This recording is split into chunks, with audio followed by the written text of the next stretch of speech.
Well, I'm waiting to figure out what my plan is for the camper here. So I figured I got a couple days here to mess around. I got the garage floor cleaned up so I can get around in here. Pretty nice. So making venison beef sticks, snack sticks, hot sticks, pepper sticks, whatever you want to call them. I've got 10 pounds of venison and I put in 1 pound of spicy pork sausage. I ground everything last year, well, the one that's ground already was from last year. This is from this year's. I ground everything with the coarse plate before, just to send it through quick. It really chops everything up. You don't have to trim near as much silver skin or fat off for venison. So it's been in the freezer for a while, just getting caught up now so I can start making some snacks here. And I'll be making sweet barbecue. This recipe is very sweet. A couple guys have told me it's a bit too sweet. I like sweet stuff, but I'll probably back down on the brown sugar a little bit. And I'll be using the 19mm smoked collagen casing. I tried the plain last year. I think they just look better in the package with the smoked. I guess we can take a look at what it looks like here. I've only got a few left, so that's why we're doing it here. But just put them in these little vacuum pack bags. Made a little printer on the computer just so I could tell what it is. They kind of fade, but it didn't cost hardly anything when they get wet. But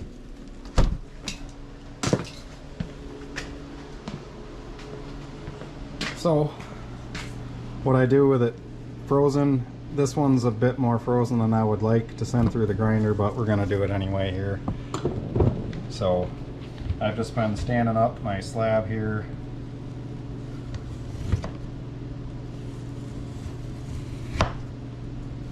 and just slicing off little chunks I can send through the grinder with the fine plate.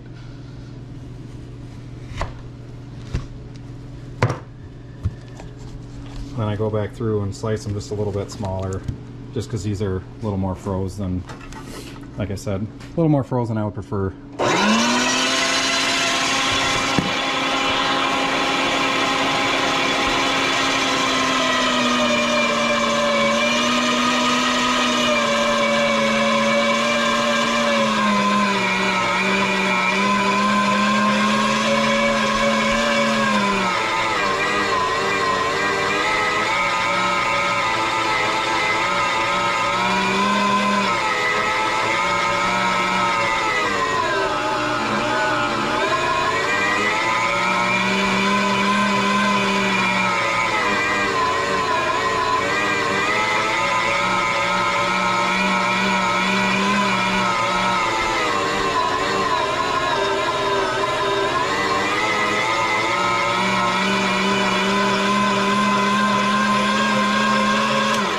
But with sausage making, you want to make sure that your meat stays as cool as you can.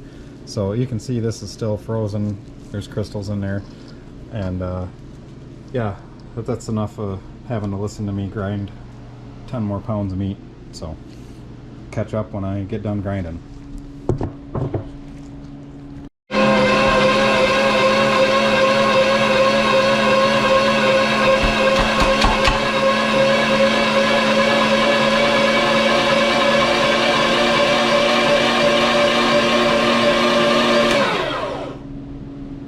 Alright, grinder is good and grumpy,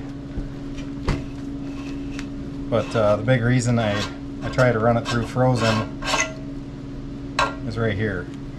Now, if this wasn't frozen, this is usually full of all sorts of silver skin and fat and just little chunks of goo that you don't get a good grind with. So that's my tip of the day, run her through frozen. Let's see how much we got. So that it's already ground. It'll just be coarse. That much in 12 pounds you won't notice. No point in throwing it away. And I just just did a batch of Polish sausage for the first time, so I don't think a little bit in this meat mixer is going to make a difference on flavor profile. So we'll just get this guy set back up.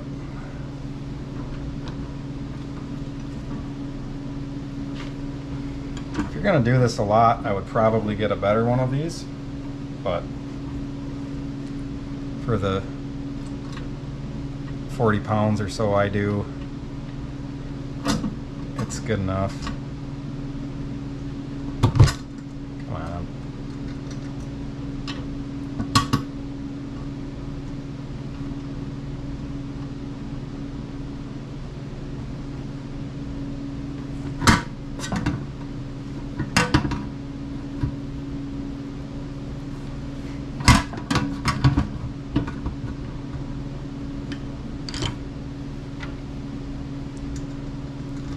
Yeah, I made my first batch and tried mixing everything by hand.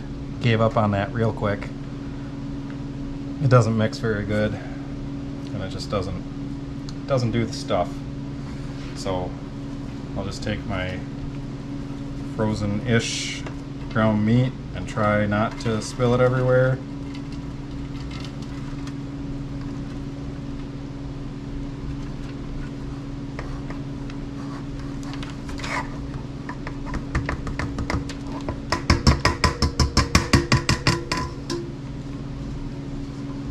Scrape it out, get everything you can because you work so hard to get it. Kind of mush it around a little bit.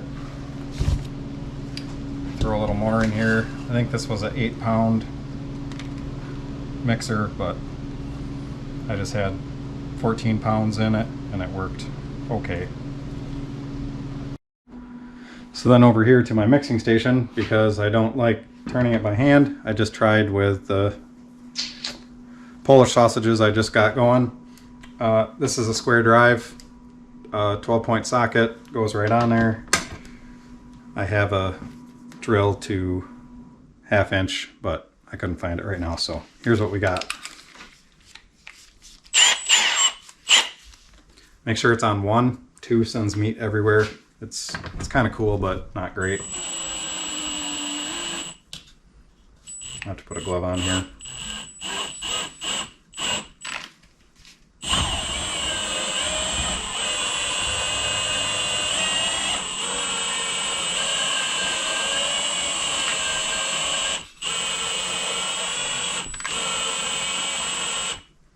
It has a lid, but I don't like it.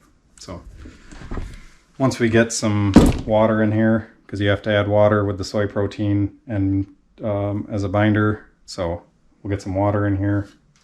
And I just heard my smoker kick off for some reason, so I'm going to go mess with that, come back and mix some more. Okay, so recipe calls for a pint of water, 2 cups, same thing. Like I said, I got a little more meat in here.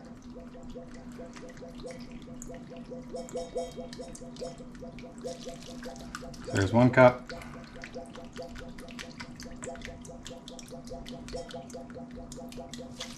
Two cup. And a little extra. And we'll start mixing it and see what consistency we come up with.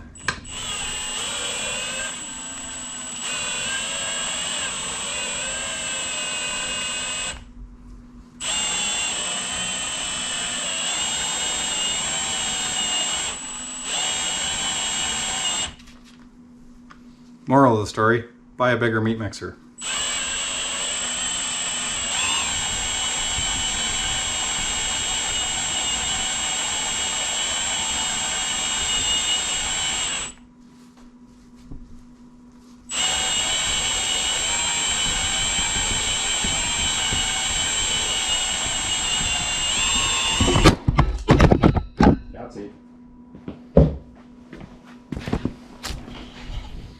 Good thing GoPros are tough-ish. Try that again.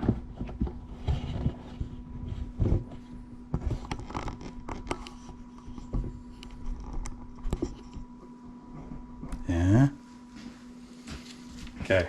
Now that I got some air pockets out, some water's worked its way into it, we're getting back to a manageable level in the meat mixer.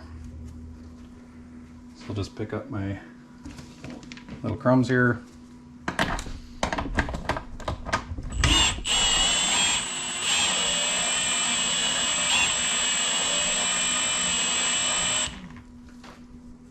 A little more manageable.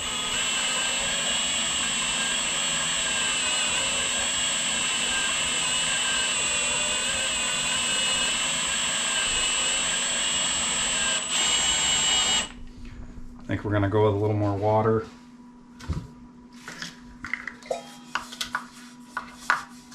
Come on.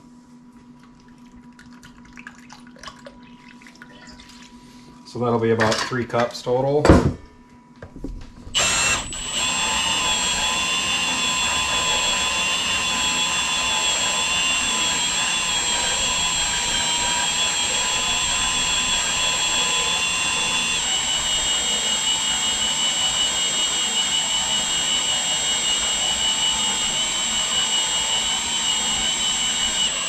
Okay, now we got it mixing pretty decent, and we'll just slowly feed in some spice.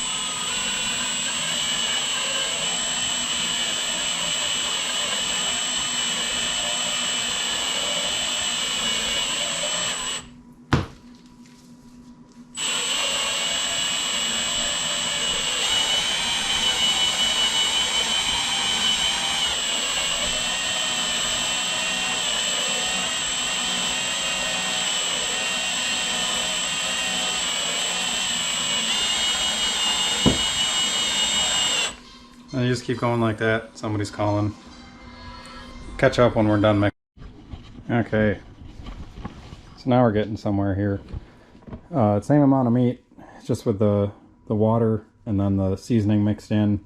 And I would imagine some of the meat coming out of being froze. We got a nice mixture.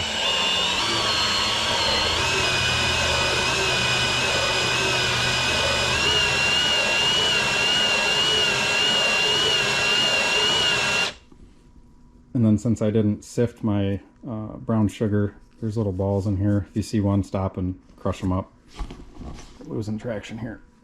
And just keep kind of peeling the sides off, getting that back through the mix. You want to make sure it's mixed up real good to get that Cure pink salt sent through everything. So I'll mix here for another minute or two, and then we'll switch over to the stuffer. Okay, well, I got all the meat mixed up here. It's looking pretty good. It's starting to turn just a little bit of an off shade, which is normal with the pink salt. Just enough to stick to your finger, but comes off. Keeps good moisture in the beef sticks that I did last year. And then got a 5-pound sausage stuffer. Again, that's another thing that I probably should have spent a couple extra bucks and got a 10-pound. This one's 5-pound. Thought it would be enough, but you have to fill it up quite a bit. So what I did is I went out and measured my smoker up and over the hangers, I guess. So from here to here is 60 inches ish. I'll probably shorten it up like that. And I will try to run out one long beef stick at 60 inches or 58 inches or so, tie the ends off, and then I'll just be able to give it one good twist in the middle and hang it on my smoker rack that I got out there. So we'll try and get some of this loaded up. I'm not really sure how the big guys do it, because this is the smallest one that comes with. This is a 19 millimeter. I tried 21s last year. Just a little bit too much beef stick, I guess, for one sitting. But the problem is being that I like the 19s, trying to figure out how to get them on here, because it won't just slide on the way that it's folded. So all of them I've been having to feed them on like so.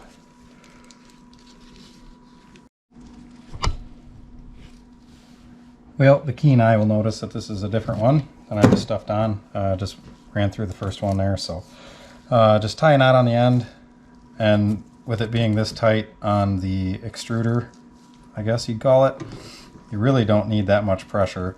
So just some slow cranking, and I guess you want to just be able to see the swirl in the collagen when you're done stuffing it. So just some real light pressure with it being so tight on the cone there. You just slow it down a little bit here and there.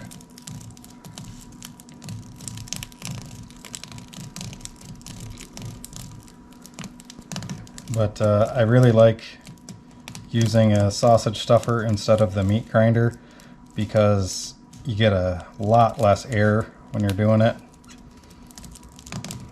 So it's just a slow process over and over and over.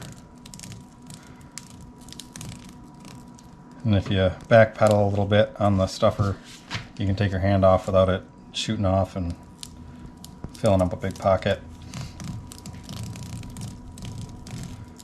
So we'll be a little short of my 60 inches for this one, but that's fine. It'll hang just the same. We'll just feed it out till I get about to the end, and then just back off. Pull it back a little bit. I already used a string. Take my little string guy, just do a double knot.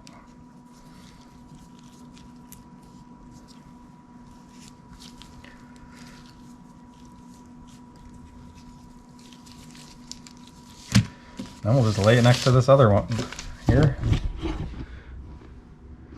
Got a lot to go here, so I'll just keep boogieing on it.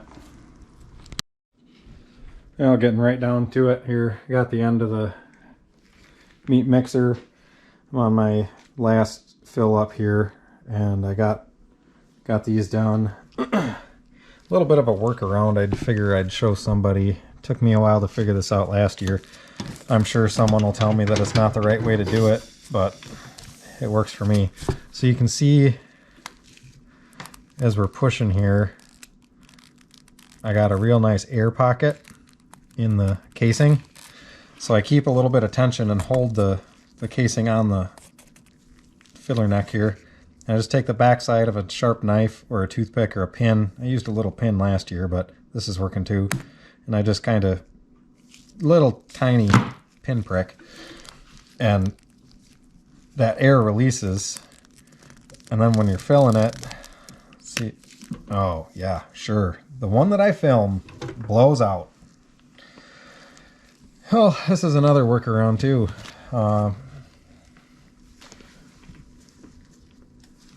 So I can tell you I've done about 6 of those on what I have over here. And I didn't have this problem. But you get the camera out, everything goes haywire. So you just take your little string, suck it down tight. Here's that one. Cut that off. Take your little string again. Make sure you get a little bit past your tear or blowout. Cinch her down.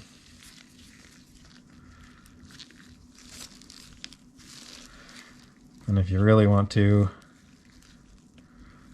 you can kind of peel your meat out of this section. Just throw it right back into the top.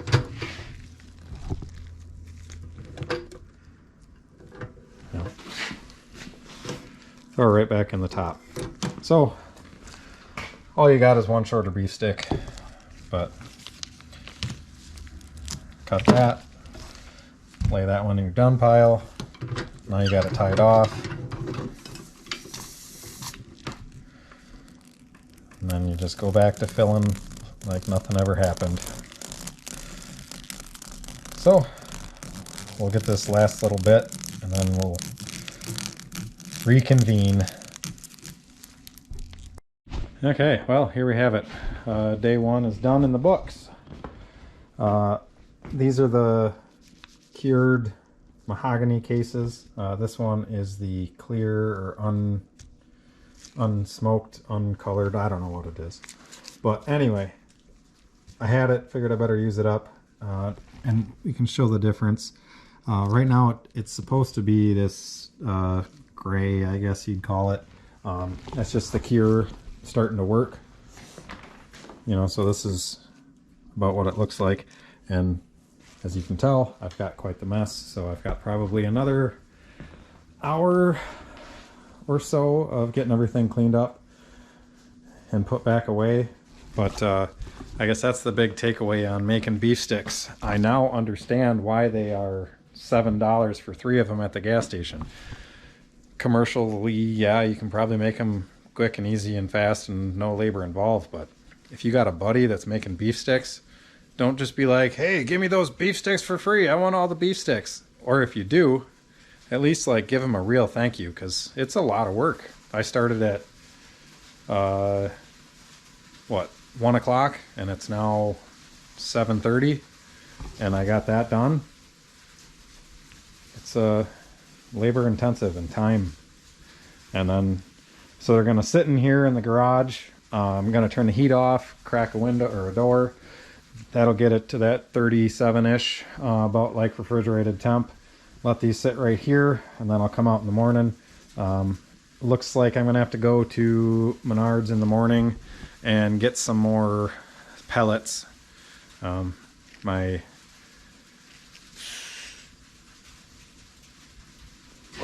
Where'd it go? What is it? Polish. My Polish sausages that are in there are getting pretty close to done. Taking them to 152 internal. See how this thing does in the dark. Is it raining? Oh, sleeting. So we'll see how this goes. But yeah, here's the smoker. Started off life as just this size. Found a fuel barrel, cleaned it all out, cut it up. I got a big door, latches for loading it and unloading it, and it's just the pit boss with the automatic temperature sensor. Let's just take a quick sneak here at the Polishes. Yep, fogged up the screen. Maybe we got a quick glimpse at them. So we're at 143 internal right here. So maybe another half an hour, 45 minutes. But yeah, got this insulated. It's kind of cobby, but whatever. Bought that a year and a half ago for 200 bucks, and everything else was scrap. So yeah, it's insulated. Snow's landing on it. Got to work on my damper here. Just a pop can right now, but it's dampening it down just enough, and it's working good. So we'll catch up with you tomorrow.